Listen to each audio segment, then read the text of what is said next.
అంగన్వాడీ వర్కర్లు న్యాయమైన డిమాండ్లను రాష్ట్ర ప్రభుత్వం వెంటనే నెరవేర్చాలని తెలుగుదేశం పార్టీ రాష్ట్ర అధికార ప్రతినిధి పిఠాపురం మాజీ ఎమ్మెల్యే వర్మ ప్రభుత్వాన్ని డిమాండ్ చేశారు. తమకు ఉద్యోగ భద్రత తదితర తమ న్యాయమైన కోరికలు వెంటనే నెరవేర్చాలని డిమాండ్ చేస్తూ పిఠాపురంలో ఐసీడీఎస్ కార్యాలయం ఎదుట కొనసాగుతున్న పిఠాపురం నియోజకవర్గ అంగన్వాడీ వర్కర్ల నిరసన దీక్ష కార్యక్రమానికి మాజీ ఎమ్మెల్యే వర్మ సంఘీభావం తెలియజేశారు. ఈ సందర్భంగా అంగన్వాడీ వర్కర్లు మాజీ ఎమ్మెల్యే వర్మకు వినతిపత్రం అందజేశారు. వితౌట్ పర్మిషన్ అంగన్వాడీ టీచర్ లేకుండా మీరు బద్దలు కొట్టి లోపలికి వెళ్తున్నారంటే మరి చాలా దారుణం. ఇది ప్రభుత్వం లేకపోతే మాఫియా తెలియని పరిస్థితి. నేను ఒకటే చెప్తున్నాను, టీచర్స్ అందరికీ అలాగే బద్దలు కొట్టిన వాళ్ళ మీద కేసులు పెట్టండి.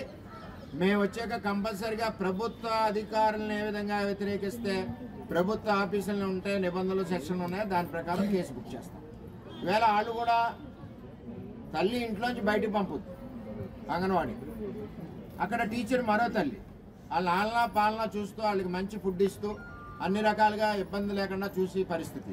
ఈవేళ ఏం చేస్తారండి వీళ్ళు వచ్చి అక్కడ ఉన్న మెటీరియల్ అంతా కూడా దోచుకోవడం తప్పితే వాలంటీర్లు రేపు చేసేది ఏమీ లేదు. తక్షణం వీళ్ళకి తెలుగుదేశం ప్రభుత్వం మద్దతు పలుకుతుంది.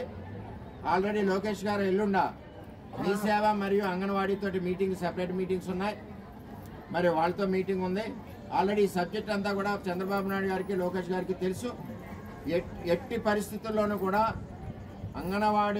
అంగన్వాడీ టీచర్స్ యొక్క కోరికలు ఏదైతే ఉన్నాయో ఆ కోరికలన్నీ కూడా తెలుగుదేశం ప్రభుత్వంలో సాధ్యమైనంత వరకు మ్యాక్సిమం పూర్తి చేయడానికి ప్రయత్నం చేస్తారు.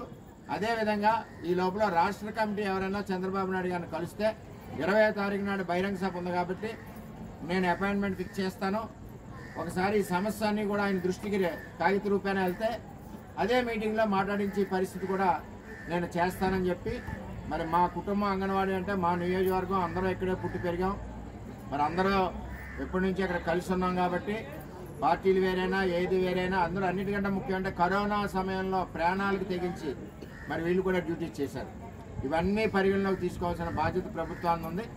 మీరు ఎన్ని రోజులు ఆపగలరు, ఎన్ని రోజులు ఆపలేరు. మీరు ఒక వారం రోజుల ప్రభుత్వం మెల్ల ఎట్టి పరిస్థితులను వంగుతాయి. ఏం చేద్దంటే వీళ్ళు సిఐటియు ఆధ్వర్యంలో యూనియన్ మొత్తం రాష్ట్ర వ్యాప్తంగా వాళ్ళు క్రమశిక్షణ అంటే పోరాటం గట్టిగా ఉంటుంది కాబట్టి ఎవరు కూడా ప్రభుత్వం మెడలు వంచవలసిందే. ఎట్టి పరిస్థితులని సమస్యలన్నీ తీర్చాలని డిమాండ్ చేస్తూ, రెండవది మా ప్రభుత్వం వచ్చాక ఈ సమస్యలన్నీ మేము పూర్తి చేస్తాం.